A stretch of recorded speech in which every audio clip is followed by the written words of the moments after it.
The pursuit of happiness act I less than greater than English less than greater than Chinese // emitted from a PS system, telephone, or other electric medium. The pursuit of happiness act 3 home prelude setting it up several months ago. He was feeling rather satisfied with himself at the moment. Several months ago, the Gosunkugi did something he rarely allowed himself to do. He treated himself. It was the 30th anniversary of the time when he started his job as the guide. It was, he thought, an important moment in his life. And so he went out and bought himself a Nissan Pathfinder. And accidentally and tragically, of course, crashed it into a spring. Considering the amount of money involved in the matter, he felt that yes indeed it was a great tragedy. But then, a funny thing happened. He'd spied a frog once, leaping about. Frogs, in Gosunkugi, led a most alarming life in the land of a little over 100 springs. It had once been 1,000, but there was a mistake done by the China bureaucrats involving bypasses and road construction crews which drastically cut down that number. One moment the frog would leap into a spring, and a rather baffled goose would attempt to croak, and a goose trying to croak, the Gilda could tell you, was a very strange sound indeed, and in its panic leap into yet another spring. After that, it would emerge as yet another animal, still behaving quite frog-like, and repeat the pattern. As stated before, he was once observing a frog leap about, and watched as it dove into the spring where his car had, technically, drowned. Nothing came out. His curiosity piqued, the guide strolled over and had a look. Submerged and stuck deep within the spring was a Nissan Pathfinder. How odd, he thought, did I not have my car towed away already? With a scientific experiment in mind, the guide carefully filled a cup with the water, strolled over to a passing it, and let the liquid drop. Several months later, neighboring communities would often spot the guide driving with much reckless abandon across the wilderness of China. The Amazons in particular were rather annoyed and bluntly let him know about it, but things changed when he made them an offer. Several months after that, a large number of Nissan Pathfinders were blazing their way through the wilds of China, raising all sorts of hell, scaring the pandas out of their wits, and making a general nuisance of themselves. Nobody dared speak against them. Oh, the Amazon elders didn't take criticism very well, especially when the subject was their relaxation time. The Musk dynasty was a tad miffed. They weren't included in the deal. The Mount Phoenix tribe didn't care, but had firmly declared that if one of those vehicles ever hit their territory, they'd turn it into scrap. Everyone in general agreed not to tell the government about it, since nobody liked them anyway. Us, the legendary spring of drowned Nissan Pathfinder, Nissanakwan, was kept as only that, a legend, carefully guarded by the guide and the Jokatozo Amazon tribe. Anybody else that came to town wanting a free car was usually chased out by an angry stampede of Pathfinders.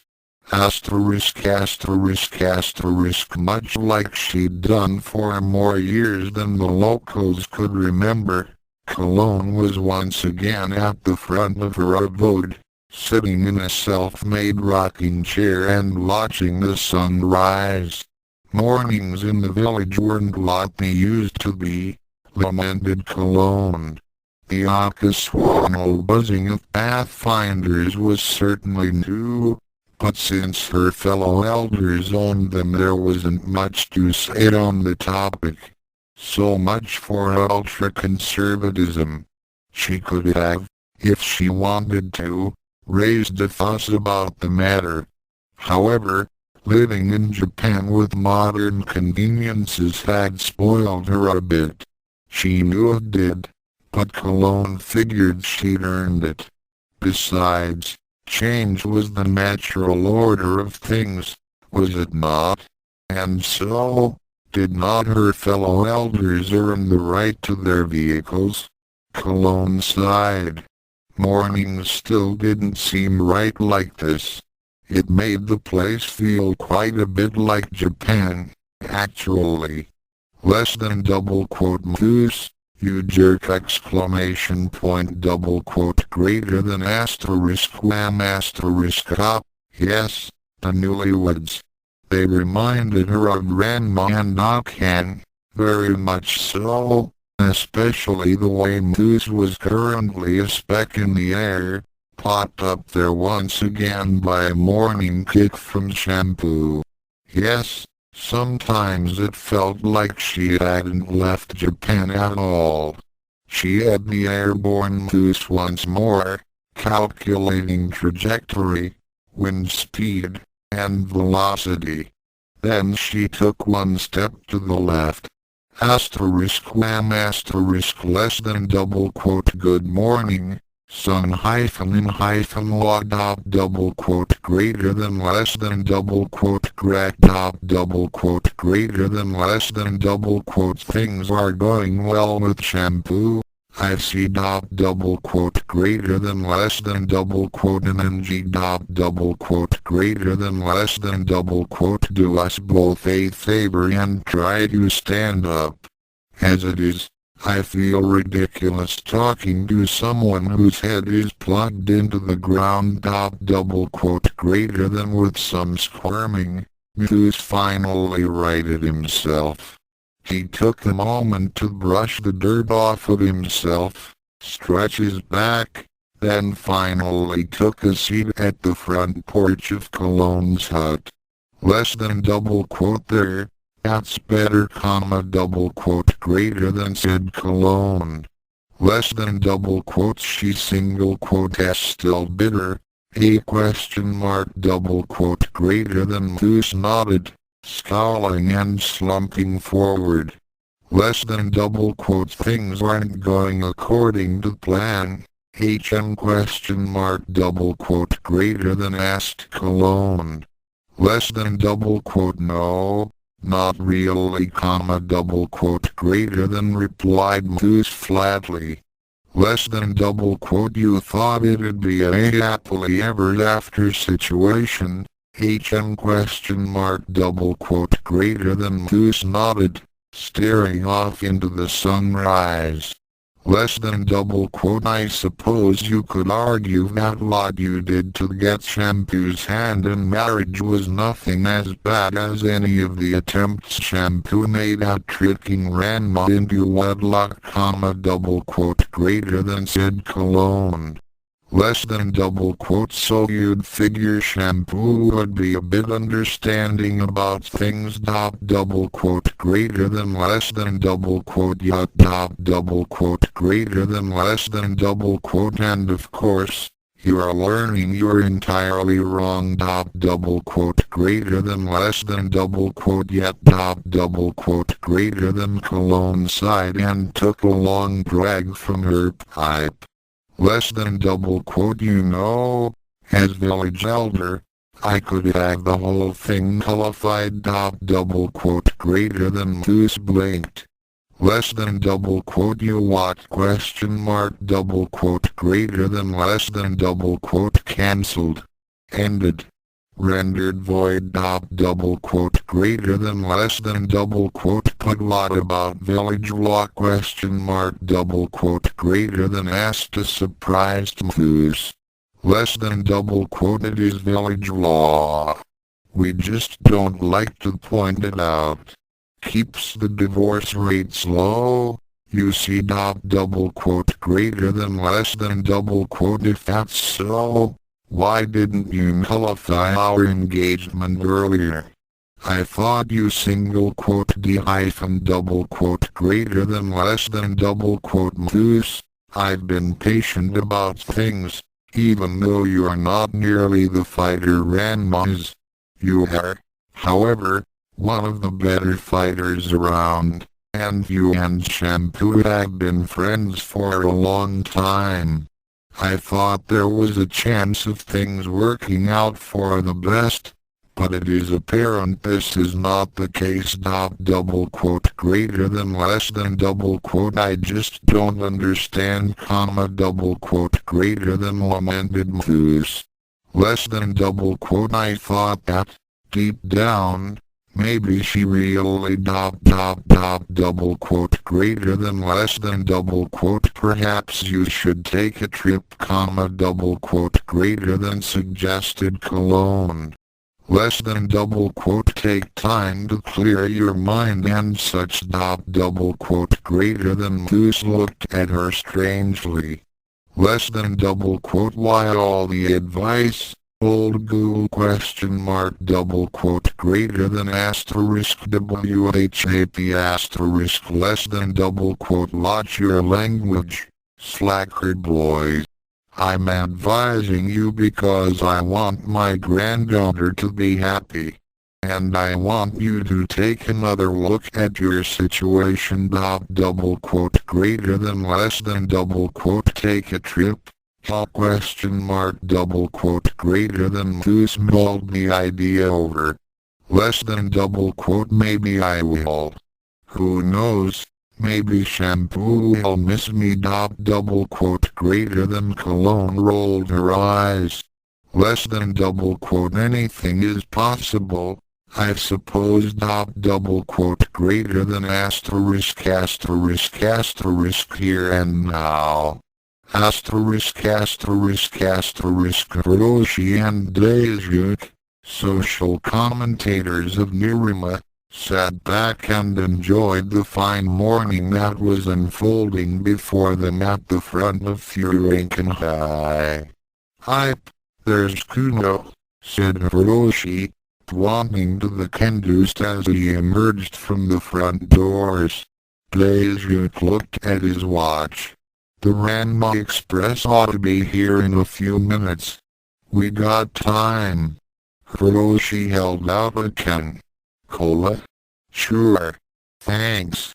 They both popped open their cans at the same time, took a chug, then sat back and sighed. "Things are back to normal, it seems," noted Daisuke. As normal gets round here," added Hiroshi. "But of course." "Hey, the Red Express is in early," said Hiroshi, pointing to Ranma as he and Akan walked leisurely to school. This time, however, there was a third person joining them. Hanging on to Akan's arm was a smiling, energetic 12-year-old with long brown hair. "What's Kyoko Mahashin doing with him?" asked Daisuke. Hiroshi cast a sideward glance at his friend. "You haven't heard?" "Heard what?" "She's a new student at the Tendo Dojo." Daisuke blinked. "Huh. Still can't think of that kid as a martial artist. It's weird enough that she's in high school." "Hoop!" Blue Thunders spotted the Red Express. "Here goes the collision." They watched as Kuno brandished his book and said something particularly archaic and noble, then charged at Ranma. "You put in a bet with Nebiki on today's outcome?" asked Daisuke.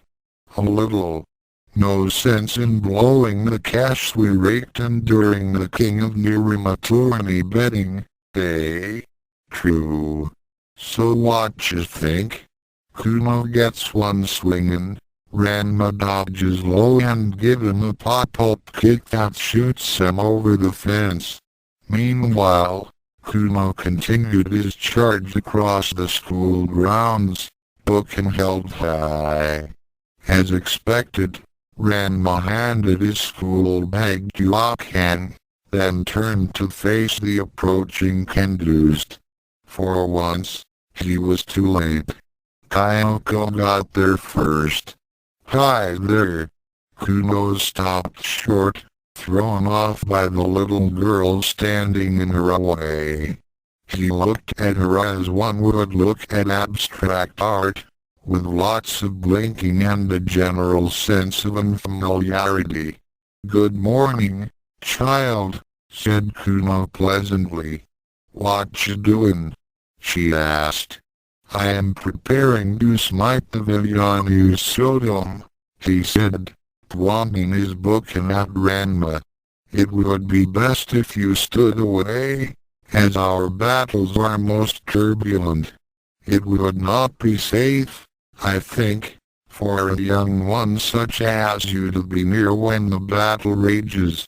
"Oh." Kyoko looked left and right for a moment, the smile gone from her face replaced with a flat, unemotional look. Then she smiled again. "I'm Kyoko," she said brightly. "Who are you?" Kuno seemed a bit surprised at the question. "Who am I?" "I am the great Tatewaki Kuno, unequaled kendo champion and the blue thunder of Furinkan High." Thunder rumbled in the distance. "It's damn cool how he does that," said Daisuke. Kyoko tugged at Kuno's sleeve. "Martial artist?" she asked. "I am indeed," replied Kuno. "Okay." Without warning, she grabbed him by the arm and hurled him into the air, across the school grounds, and into a fourth-floor classroom. The morning audience was speechless. "Damn, I didn't see that coming," said Hiroshi. Meanwhile, up in the fourth floor, Nabiki took a seat next to the rumpled form of Tatewaki Kuno, currently resting with his head smashed slightly. "Hey, Kuno-chan. Feeling okay?" "Nenji. I see you've met Kyoko-chan. Energetic little regret, isn't she?" "Nenji. Yeah, I know. That habit of hers can be a little annoying. Look at it this way, you've arrived early for your first class." "Nenji." Ryouga tapped his foot impatiently on the ground. They were going to be late. Where the heck was Yukayu? He knew that he'd get hopelessly lost if he tried to get to school on his own. Actually, he'd tried at least getting to the front door, and had miraculously only gotten to the restaurant area instead of Guam. "Hey! Yukayu! Hold on, damn it!" she replied from somewhere. "We're gonna be late." I know. Just wait a minute." A moment later, a girl wearing a Furinkan High School uniform stepped into the room, looking a bit embarrassed. "Come on, let's go," she said. Ryouga blinked. "Well, what are you waiting for?" the girl asked, frowning. Do I know you?" "It's me, moron." She stared at him, noting the utter lack of comprehension. "Yukayu." "Me. Yukayu," she said as she pointed to herself. "Understand?" He blinked again. "Yukayu?" "Yeah. What are you staring at?" she asked moodily. "You're not wearing your school uniform," he said simply. Yukayu adjusted the dress and shirt a bit, clearly uncomfortable. "Yeah, I know. Why? I dunno. Just felt like something different today." She noticed he was still staring at her oddly and shot him another deadly gaze. "Something wrong? You look like you're a girl." "That was the idea, yeah," she replied dryly. "Looks that awful, huh? And no, I'm just not used to seeing you, you know, like that." She fumbled a bit more with the bow on her collar, then sighed. "Forget it. This is stupid. I'll just go change again." "I think it looks okay," said Ryouga. Yukayo hesitated. "You think it looks nice?" "Well, yeah. Seriously." Ryouga nodded. "Yeah. Oh, it is different for you, thought." She shrugged. "Yeah, well, I just felt like trying a little change." Ryang Ryang Yukayu stared at the phone. "You want me to get that?" asked Ryuga. Ryang Ryang Yukayu. "What? Huh? The phone?" Ryang Ryang She frowned. "No. Leave it to the answering machine. Let's get out of here." As they left, it occurred to Ryuga that they didn't have an answering machine, but by then it was too late. Hiroshi peered out in the distance and HM'd. "There's the newest unofficial couple en route now." "Ryuga and Yukayu?" asked Daisuke. "Yep. Remind me a bit of the way Ranma and Ryoga used to be." "Yep. Except there's nothing like an engagement between those two." "Nope. And they don't quite bicker as passionately as Ranma and Ryoga." "Not quite, Mumber, but they are living in sin." "You what?" "Just kidding, my man," said Daisuke.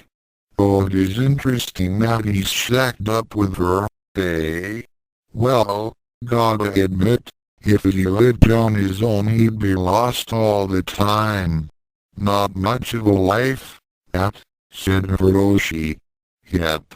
Say, has Yukayu been kidnapped yet?" asked Hiroshi. "Heard that Mahashin fella did, a while back," replied Daisuke. "Really? Huh.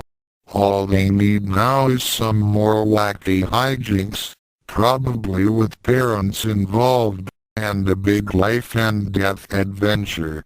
"Yep. Or maybe some amusing martial arts type competition, like martial arts bowling, will come to pass and all will become wrapped up in the wacky hijinks." "Think it's gonna happen?" asked Hiroshi. "Probably.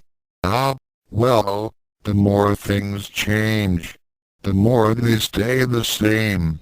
And prelude less than greater than English less than greater than Chinese / emitted from a PS system, telephone, or other electric medium. The Pursuit of Happiness Act 3 Home Part 1 no Okonomiyaki for you. Time had a funny way of moving along, sometimes slower than one wishes, sometimes far quicker one ever realized. As Yukayu stared blankly out the window at the lightly falling drizzle, she reflected on that, and lamented the fact that she was out of time. There was something she knew she'd have to face, something that she just couldn't ignore. Hey, Ryouga. HM. The lost boy looked up from the table he was cleaning and looked at Yukayu curiously. She'd been acting strange lately, distracted, as if something was weighing heavily on her mind. He blinked. I want you to go with me. Stay by me. Don't let me go alone. I'm gonna have to go away for a while, she said, keeping her eyes locked down on the grill as she polished it in endless circles. This did, however, stop Ryuga's cleaning. Go away? He asked, sounding as if the concept was something alien to him.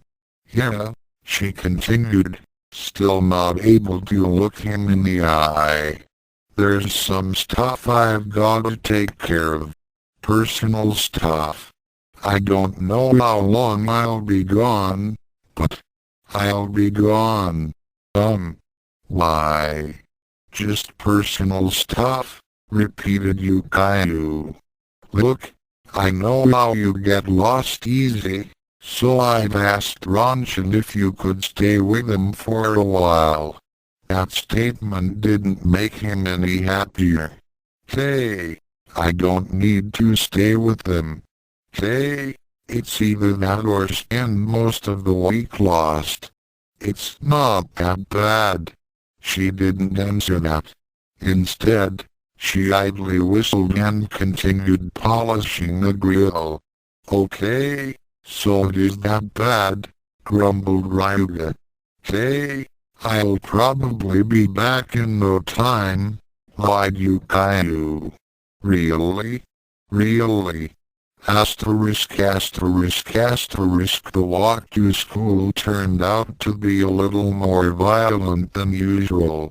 Where asterisk yank asterisk are asterisk yank asterisk you asterisk yank asterisk going. OW. Let go of my ear. If you'd just walk in the right direction I wouldn't know. Don't turn right. Asterisk yank asterisk now. Okay. Already. Cut it out. Yukayu could feel the eyes turn towards them and hear the whispers as people talked. Just like before. Just like when Ranchan left her. Yukayu? She blinked, snapping out of her reminiscence. Yeah, what? Where are we now? Huh? She looked around. This wasn't Nerima. With a sudden burst of insight, she realized what went wrong. She stopped paying attention to where they were going. She was walking with _him_. Of course they were going to get lost. This is your fault. How's it my fault? You always get us lost. Hey, come on, let's catch a bus, she grumbled, taking him by the hand. If we're lucky, we can still get there on time. If they were lucky. Asterisk. Bucket. Haul. Now. But they weren't. Ryouga found himself in the unenviable situation of being alone in the hallway with a stressed-out Yukayu. She wasn't feeling good, and he figured that he was to blame. Next to him, Yukayu held her buckets and merely stared at the ground, her expression hidden from him. Odd that she'd be this upset over being late, but the more he thought about it, the more strange it seemed that she'd be so mad from just being late. Something wasn't quite right. But that didn't change the current situation. Apologies would definitely have to be given. It seemed like the only option available to him. Yukayu? Either she didn't hear him or ignored him. Whatever the case, neither option was pleasant. Nothing to do but try again. Yukayu. Still silence. Well then, nothing left to do but press on and hope things got better. I'm sorry about this morning. Sorry? She asked, still looking down. You know, he continued uneasily. Late? Lost? You know. She suddenly turned to face him, smiling, and smiling brightly. No, it's not your fault. Don't worry about it. It was the kind of smile only worn with an effort. The kind of smile that's usually meant to be reassuring, but usually fails. You sure? Asked Ryouga. Sure, I'm sure, replied Yukayu brightly. Too brightly. It's just that, something seems to be bothering you. No, I'm okay. Really I am. Of course, he didn't believe her, but he wasn't the type to press an issue, unless it involved Ranma and the possibility of beating him up. Asterisk lunch infuriating. I began with an elbow to the side and words said in a hushed whisper. It wasn't the way Ryouga planned to spend lunch, and it was getting more irritating by the minute. Hey, said Ranma. What's this about Ook leaving town? You mean you don't know? Asked Ryouga, giving Ranma a puzzled look. I don't know. You're the one that ought to know. You're living with her, aren't you? Ryouga scratched his head. She didn't tell me anything, just that she was gonna be leaving in a few days. Probably got sick of him, said Hiroshi. Daisuke nodded sagely. Indeed. Didn't wanna hurt the guy's feelings. Excuse me, yelled Ryouga. Probably needed to stretch her wings, or something like that, continued Hiroshi. She has been wearing more girlish clothes lately, observed Daisuke. Oh yeah, she's got great legs. Really ought to show them more often, said Hiroshi. This conversation was taking unwanted and somewhat embarrassing turns. Ryouga tried, unsuccessfully, to stop it. Guys, so you think Ryuga's cramping her style? Asked Ranma. You. Hiroshi and Daisuke HM'd. Just might be, said Hiroshi. Seems likely, said Daisuke. Ryuga's heart sank. What? Well, I mean, look, said Hiroshi. She pays you, feeds you, guides you around. It's like she's got a kid to take care of or something. I never realized I was. And if she wants to make any progress in the romance front, and you're not it, then she has to find some way to get you out of the scene. Paltinaed kinda harsh there, aren't ya? Asked Ranma. Oh, we could be wrong, said Daisuke. Could be, said Hiroshi. Hey, I hear they're having a sale on pork buns today.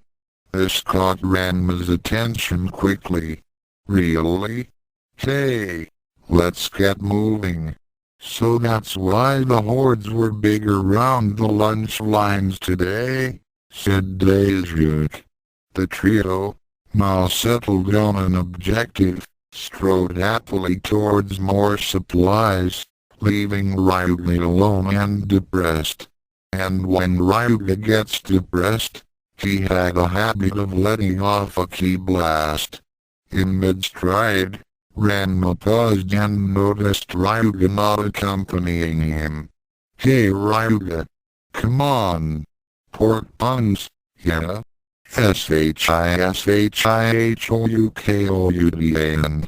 Asterisk boom asterisk asterisk asterisk asterisk Yukayu raised an eyebrow and looked around.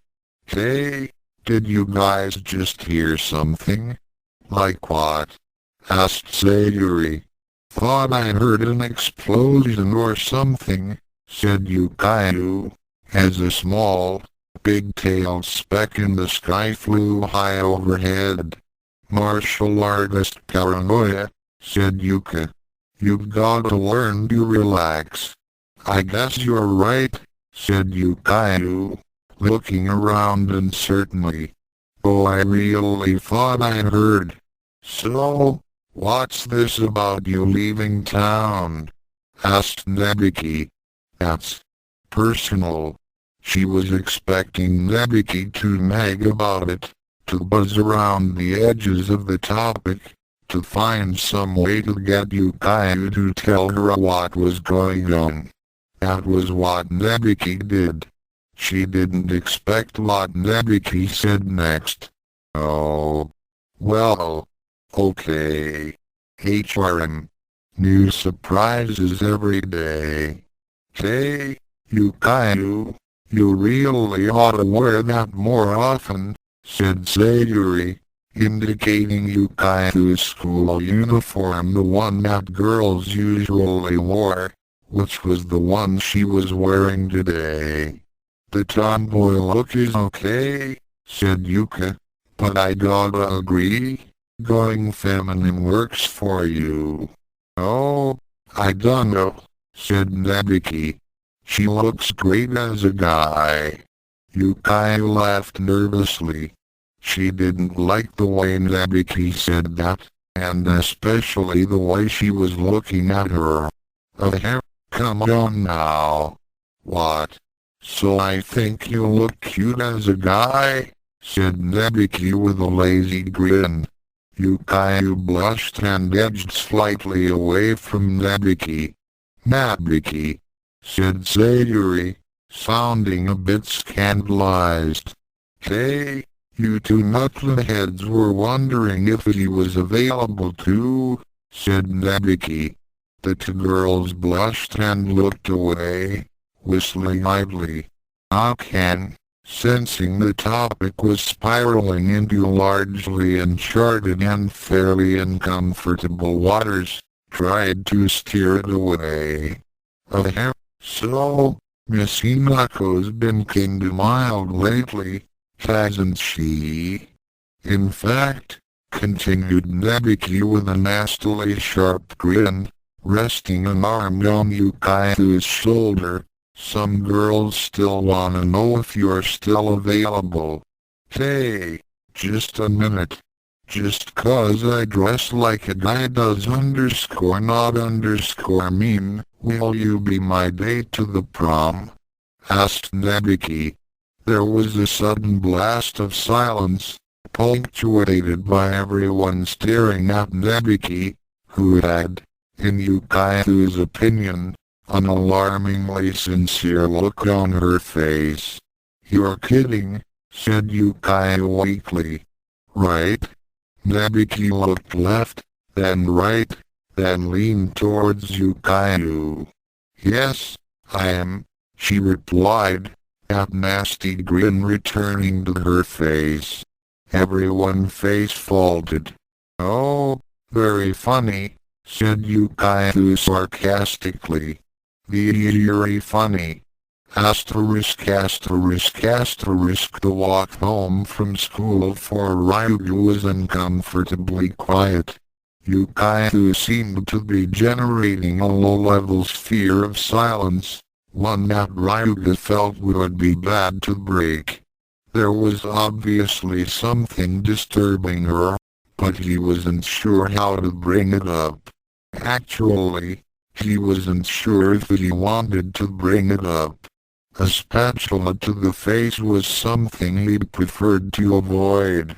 So, with both persons having nothing to say, they remained silent, walking to Hookins, opening Ukans, and starting a restaurant for business. Yukai's expression had improved, at least, from one of distracted worry to that of a slight, extremely hard to detect hint of a smile. It didn't quite reach her eyes, though. Everything seemed to indicate the rest of the day was going to go along smoothly, or, at least, better than it had gone so far. A light buzzing interrupted his thoughts as a fly flew around them. He waved at it, causing the insect to hover around Yukai's head instead. With blazing speed, she pulled out her battle spatula, sliced through the air around her twice, then slid it back in its place. A wingless fly flopped to the pavement. Ryouga stared at Yukai, who still held on to that eerie, strange smile of hers, then at the wingless fly. Yes, silence would definitely be the best option. Kyoko Mahashin burst through the doors of the Tendo household happily, yelling, "I'm Uodam." Nabiki groaned. Kyoko wasn't a bad kid. She didn't come close to being a brat. In fact, she was a happy kid. A very happy kid. So happy it was driving Nabiki insane at times. And yet, she couldn't bring herself to snap at the girl. It was like kicking a puppy. She could be cold, but even she had her limits. "So where have you been, kid?" asked Nabiki. "Visiting Ryoko Mizan. She's the one that works as a waitress, right?" Kyoko nodded. Nabiki would have been tempted to say she heard something rattle, but considering Kyoko's grades so far, constantly in or near the top of the class, Kyoko could hardly be called stupid. More bubbly than soda, yes. Stupid. "Mumber, where's Mizan?" she asked. "Out with her fiancé," replied Nabiki. "You know how couples are." Kyoko didn't, but she nodded anyway. She'd been taught it was better to look confident than to admit ignorance. Kyoko figured she'd figure it all out later anyway. "What you doing?" she asked Nabiki. "Watching the news, kid. Television, or, to be more specific, the sudden addition of several hundred channels to the television was an unexpected bonus. As it turned out, Kyoko was a mass media junkie. When she wasn't sparring with her father, Mr. Sodom, Ranma, or Akan, she was sitting in front of the television and this device. This thing that somehow managed to snag television signals from across the globe. Occasionally, while watching some odd television show from who knows where, Kyoko would say something strange, like, "Why? Narf. Why? Siestan grande. Why? Tier praise head highs. Why? Indenila. Why? UN Caro Novo." After a few days of this, much to Nabiki's surprise, she realized she was actually beginning to understand what the girl was saying. Watching the world news from foreign eyes, especially now that she had a half idea of what they were saying, was becoming an addictive hobby. "CNN?" asked Kyoko. Nabiki shook her head. "McLaughlin Hour." Kyoko pouted. She hated the McLaughlin Hour. "Where's Kasumi Mizan?" "Probably in the kitchen," Nabuki replied. Why don't you go help her? Okay. Kyoko left. Nabuki felt better. Asterisk asterisk asterisk in high Kasumi Nizan. The eldest Tenbo's sister smiled that really bright and happy smile that even the most psychotic of men found utterly charming and sacred. Hello, Kyoko-chan. What you doing? Just getting dinner ready, Kasumi said pleasantly. Can I help?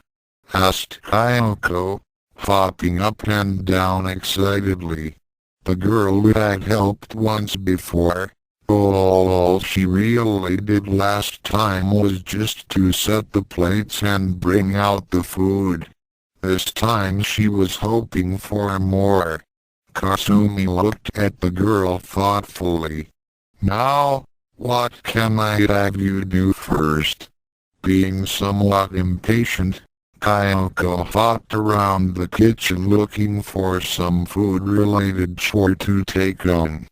Oh, a knife. She liked knives. Kasumi Nizan. Chop chop, she said merrily, waving the knife around. Oh my, be careful with that, exclaimed Kasumi. Would I chop first? Wanna chop? Kyoko spied a few carrots nearby and didn't hesitate. Asterisk shot chop chop chop chop asterisk, that's good, Kyoko-chan, said Kasumi. But I didn't need the carrots to be that thin. Oh, glopsy. Here, let me show you. Kasumi took the knife, carefully, then took another carrot and steadily began chopping it into even slices that weren't paper thin. Asterisk chop chop chop chop chop asterisk see. Oh. Kyoko took note of her technique, and copied it perfectly a moment later. Asterisk chop chop chop chop chop asterisk that wasn't the thing she was paying attention to the most. It was the rhythm. Asterisk chop chop chop chop chop asterisk it had a certain musical quality to it, like a commercial she heard once. Go slash tilde meow meow meow meow meow meow meow meow meow meow meow meow meow meow meow meow go slash tilde my. That's a funny little song, said Kasumi cheerfully. The commercial song I heard on the television, explained Kyoko. It certainly is catchy, observed Kasumi. The two resumed chopping, beating out a constant rhythm on the cutting boards. Before she realized it, Kasumi had joined in on the little jingle. But that was okay. It was kind of fun. Go slash tilde meow meow meow meow meow meow meow meow meow meow meow meow meow meow meow meow go slash tilde asterisk asterisk asterisk. You almost ready? I can. In a minute. Ranma grumbled, something about women, clothes, and time, as he walked down the stairway. Had Akan heard, she surely would have hit him. Instead, he said his piece in peace and trudged over to the kitchen to get a drink. Hi, Ranma-sensei. Hey, kid. Ranma breezed by Kyoko, ruffling her hair as he passed, then took a sniff of the boiling pot on the stove. Smells great, Kasumi. Thank you, Ranma, said Kasumi with a smile. Me Akan are gonna visit Ukans, so I dunno if we'll be in for dinner. I'll save you some, just in case. With pot there, good luck. He made his way to the refrigerator, opened the door, grabbed a nice cold can of soda. Asterisk shot shot shot shot shot shot shot shot shot shot asterisk, took a big gulp, and /tilde meow meow meow meow meow meow meow meow meow meow meow meow meow meow meow meow /tilde, spat it out as his nerves were slammed into a jittering panic. Images of dancing cats surrounding him. Meow meow meow meow meow meow meow asterisk woosh asterisk Kyoko blinked. Woo-oh, Ranma sensei runs fast. Kasumi giggled. He's so silly sometimes.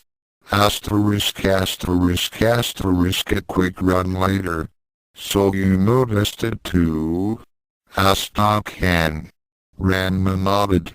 Yeah, something's bothering her but she just doesn't want to talk about it. The pair looked hesitantly at Ukans, wondering if pushing the matter was a good idea. Well, we really oughta, said Ranma. She is our friend, said Akan. No, okay, OMOMIYAKI for you. Halt. Next. The pair blinked. That was Yukai's voice, and it sounded pretty mad. A moment later, a Furankan high student wandered out, an utterly stunned and dejected look on his face. Hey, what's going on? Asked Ranma. The student, still in shock, mumbled. All I said was I needed time to order. Shaking his head, he walked away and into the setting Sunday. What the heck is going on? Wondered Ranma. Come on, let's find out. Asterisk asterisk asterisk the scene inside of Ukans was that of, for a lack of a better description, totalitarianism. A line of patrons stood, perfectly straight and entirely silent. At the heart of the restaurant, a grim and gritty-looking Yukai stood behind the grill, looking as menacing as Lord Enma, Judge of the Dead. Behind her, a fairly nervous-looking Ryouga stood. Ranma saw Hiroshi and Daisuke in line, standing as if for a military inspection. Hey, what's going on? He asked Hiroshi. SHH. Not so loud, hissed Hiroshi. Yukai shot a brief, dark glare in their general direction. Ranma blinked. Okay. Next order, bellowed Yukai. I'll have the Kyoto special, stuttered the next customer. He silently put his money on the counter, then took a step right. With dazzling speed, Yukai grilled up his okonomiyaki and tossed it on a plate. Ryouga silently and solemnly handed it to the customer, who then scuttled away into a corner of the restaurant. Next order, and the cycle began anew. It was at this point that Ranma decided to try to calm his old friend down. Hey, Book, stay in line. The basic male instinct for survival has several features. One of them is to do what an enraged woman tells you to do, unless fleeing is an option. While it was apparent that Ranma's survival instinct was defective, as his many experiences with Akan had proven, it was still there and occasionally worked. Ranma, shaken by the unexpected blast of Yukai's lungs, immediately snapped into line. Akan, however, didn't. Yukai, what's wrong with quiet? Get in line. The yell itself wasn't so bad. The bad lore that accompanied it, however, was approaching the magnitude of a full Suntendo anything goes demon's head. Akan immediately snapped into line. Asterisk asterisk asterisk they found themselves huddled in a corner of Ukans, keeping their heads low and occasionally cringing as Yukayu roared no ko no miyaki for you. To some unfortunate victim. Aren't we here to try and help her? Whispered Akan. Yeah, we are, said Ranma. But I'm not done with my okonomiyaki yet. Asterisk WHAP asterisk idiot. The pair lapsed into uncomfortable silence a while longer, as sunset turned to nightfall, and the stars took their place over the city. While Yukayu was currently cooking what might have been the best okonomiyaki in the world at that point, food quality could only go so far before being killed by the personality of a dictator. The crowd slowly and surely began to thin, until the restaurant was nearly empty. Ranma seemed distracted, as if something was nagging at him. And, after a minute lawyer, he finally realized what it was. This okonomiyaki's good. This is the sort of line that begged for a sarcastic reply. Akan didn't disappoint. No, you don't get it, said Ranma. When Yukin's upset, her cooking's usually terrible. Akan's eyes opened wide in surprise. Oh, you're right. Something pretty weird is going on. I got an idea, said Akan. Let's ask Ryouga. The pair looked to the main grill, where Ryouga was still doing his duties assisting Yukayu. This usually involved him taking the money and handing out the okonomiyaki. With lots of hand-waving, done discreetly, that is, when Yukayu wasn't looking, they managed to get his attention. He nervously said a few words with Yukayu, who merely nodded and resumed grilling. He made his way to their table, where he was immediately besieged with questions. What's with Ukan? Did she say anything to you? Did you go and make her mad again? Why Tamanut? It isn't my fault. Akan gave Ranma a light bock on the back of the head. Cut it out, dear. Ryouga, you don't have any idea why Yukai's upset. I wish I knew, replied Ryouga. She's been like this since we got home from school. Did you try asking her? Asked Akan. I've been afraid to ask. I can see why, mumbled Ranma. Guys, we can't just leave her to handle whatever it is that's bothering her by herself. Listen, Akan, sometimes you've just gotta let people work it out for themselves, said Ranma. I think this is one of those times. Akan sighed and rolled her eyes. Honestly, you two are such cowards sometimes. I am going to go talk to Yukayu. Ryouga paled. Hey Akan, I don't know if that's such a good idea. Akan's fiancé, on the other hand, didn't have as good a grasp of word choice.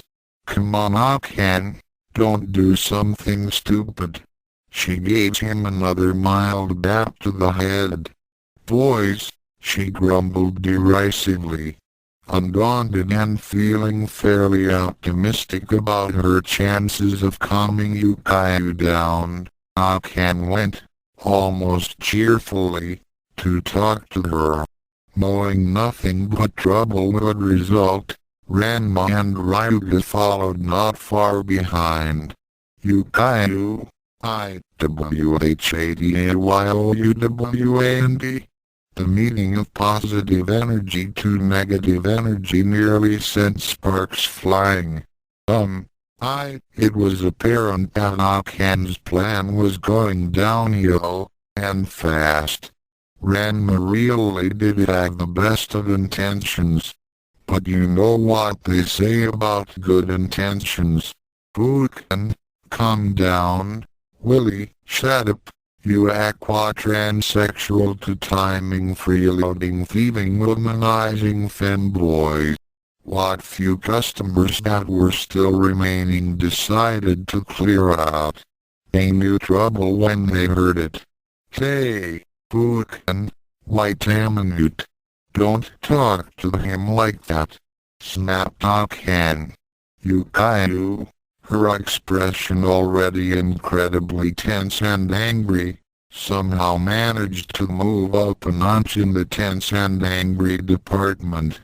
I'll talk to him any way I like, yet flat-chested, can't cook, uncute, ape-like, violent, clumsy, naive. What did you say? You heard me. You want a piece of me. Snarled Akhan, rolling up a sleeve. Any time, sugar. Roared Yukayu, battle spatula unsheathed. Their women were mad. The men had to act. It was, perhaps, the wrong thing to do. Hey, come on, said Ranma, gently tugging at his fiancée's arm. Yukayu, will you stop it? Urged Ryouga. Both women turned to look at the men with a glare that Medusa would envy. But halt! Asterisk wham asterisk clang asterisk Ranma sighed. Girls, I just can't understand her sometimes, grumbled Ryouga. Get used to it. The two of them shared a mutual sigh as they passed through a cloud, startling a flock of birds in flight. Know where we're landing? Asked Ryouga. Tai Park, I think. Oh, said Ryouga. Hey, doesn't that place have a lake in it? Yeah. Ryouga thought about this. At least we'll have a soft landing. Ranma gave him a questioning look. Ever hit water from a high altitude? Okay, not so soft. Die. Asterisk crash asterisk fa. Is that the best you can do, jackass? No. This is hoop. Asterisk wham asterisk ho. Right then. Try this. Asterisk clang asterisk upon one of the many rooftops of Nerima, an unusual pair stared out into the night. One was merely happy to be with the other, while the other was thinking of other things. Less than kingly and grey, I am doubt greater than, pardon, Nuori-sama. Hungry. Oh. The cross-dressing ninja looked around, his sharp eyes searching through the night. Pukan's is nearby, said Konatsu, pointing to a building across the street and somewhat below. Less than what ? Greater than this word, Konatsu had learned. Tanya had repeated it enough times for Konatsu to figure it out. Pukan's? The place with the okonomiyaki? Oh. Tanya, tired from a day's work of cleaning chimneys, thought nothing of it. Then she remembered something. Less than a single quote. The girlfriend of Ryouga. What runs it? Right ? Greater than, Nuori-sama? Tanya sighed and took a deep breath. She'd have to give Konatsu some learn English in 10 days tapes or something. Ryouga's girl. She runs Pukan's, yes? I think so. She mulled this fact over. Why not? Just before they were to leap down to the street below, a body smashed through the front door of Uken's Okonomiyaki. Less than isn't single quote Tigana Kantendo question mark greater than asked Tanya. To Konatsu's ears, the phrase sounded something like, blah blah blah Kantendo.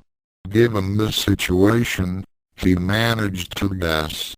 Yes, that island, down below. Akan stood up quickly and, with a battle yell, charged back into the restaurant.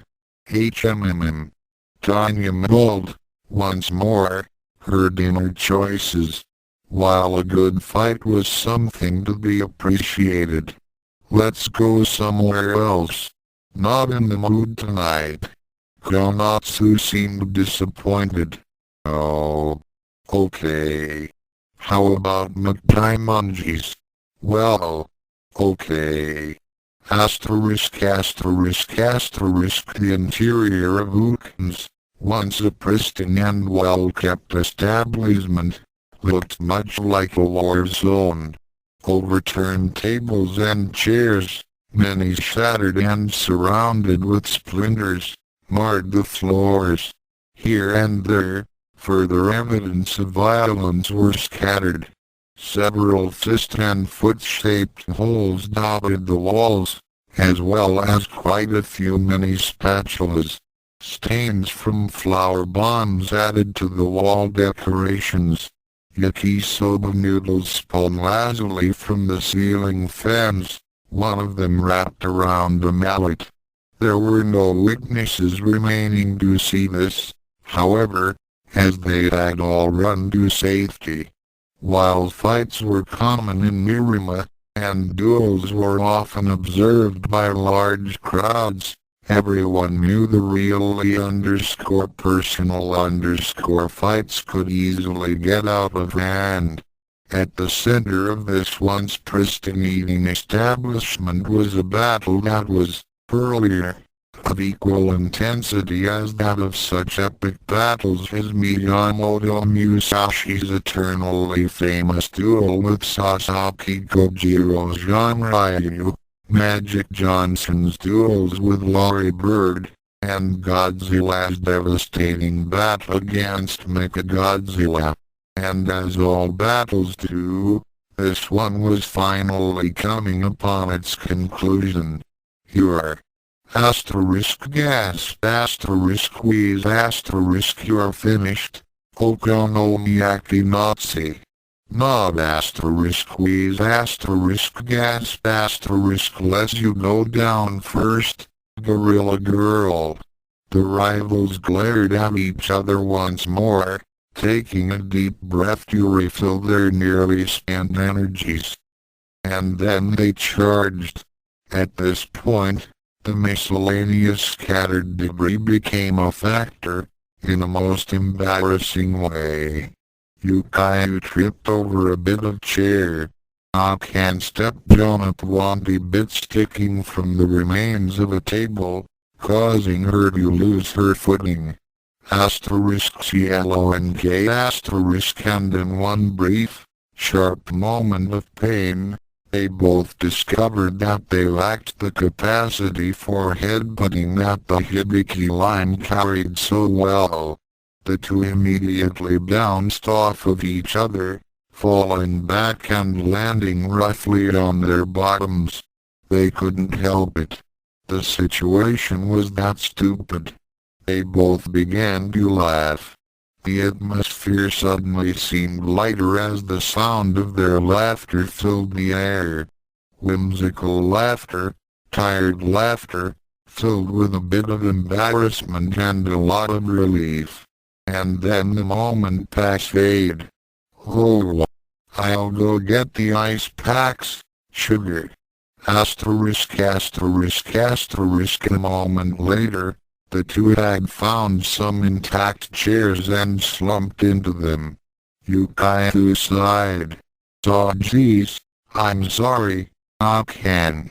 I guess I've just been under a lot of stress lately, you know. Feeling better now? Asked Akan, a slight smile on her face. Actually, yeah. Guess I just needed to blow off some steam. The okonomiyaki chef slowly looked around the room and groaned. Wish I could have found a better way of doing it. Oh. Yeah, no kidding, replied Akan. Yukayu, can I ask you a question? Sure.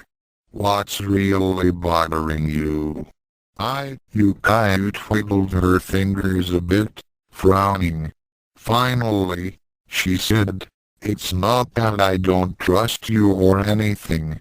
This is just really personal for me. Okay, I understand, said the resigned Akan. But if you ever need friends, you know we're here for you. Yukayu smiled. Yeah, I know. Thanks, Akan. Yukayu stood up slowly, then began shuffling aside some debris with her battle spatula. I never thought we'd get as bad as those two. Those two? Ranma and Ryoga. You know how they get. Akan rolled her eyes. Oh, those two. Hey, lem help you clean up. No, it's okay. This mess is my fault. No, I insist. This is my fault too, you know. Well, if you put it that way. Catch. Akan's eyes bulged as a large broom and dustpan flew at her. Eek. Let's get to work. Ranma and Ryouga sulking peacefully together. This scene was more than enough to pique Nabiki's curiosity. She sauntered into the dojo, walking that particular walk that she knew made Sodom a little nervous. Much to her delight, it also seemed to make Ryuga a little edgy. "Hello boys," said Nabiki, her voice silky smooth. Yuta seemed troubled. We're broke," they both said at the same time. "What? Am I that obvious?" The boys nodded. "Well, tell you what, since I'm terribly bored at the moment, I'll let this one be a freebie. Now how about it?"